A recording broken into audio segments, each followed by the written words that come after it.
the representative of Pakistan has asked for the floor to make a further statement. I give them the floor. Thank you, Mr. President. I'm obliged to take the floor to respond to some comments. The representative of Israel perhaps did not listen attentively to all council members and other speakers in today's debate. And in our view, it is unacceptable, indeed ludicrous, for an aggressor, an occupier, a serial violator of UN Charter and international law, that is Israel, to abuse this chamber and disrespect the sanctity of this council. And this is not the first time. And by pointing fingers on others, baseless assertions primarily aimed at masking its own illegal actions and violations of international law. President, but that's not at all surprising. It is an occupier that does not listen to anyone, that does not pay heed to any advice, even from its friends, if there are any left, that refutes, and not just refutes, it threatens members of the international community, international media, international human rights and humanitarian organizations,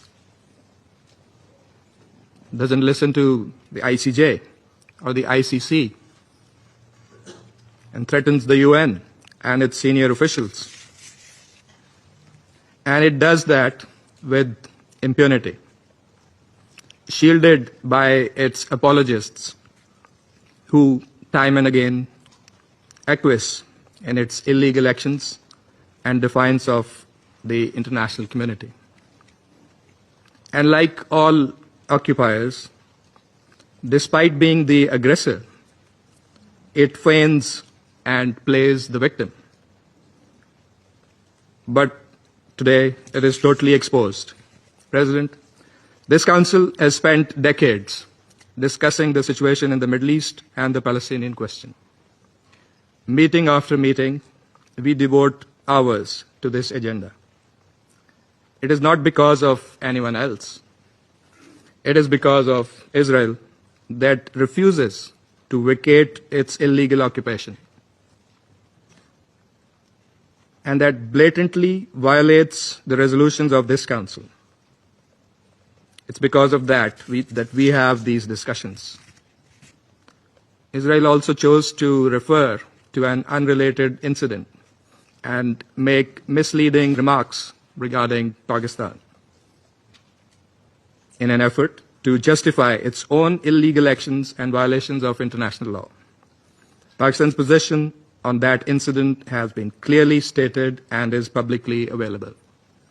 The international community is well aware of Pakistan's frontline role and sacrifices in the international community's fight against terrorism. The entire world, including our partners, acknowledge that Al-Qaeda was largely decimated due to Pakistan's counterterrorism efforts. And we remain committed in this global, collective endeavor. We cannot accept insinuations from an irresponsible rogue state that is, in fact, the perpetrator of worst kind of state terrorism that we are witnessing in Gaza and, in fact, in the occupied Palestinian territories for decades. And we reject any false analogy, as has also been done by Qatar. For whatever way it interprets the statements in this Council, the occupying power must go back and read carefully the statement issued by the Security Council today,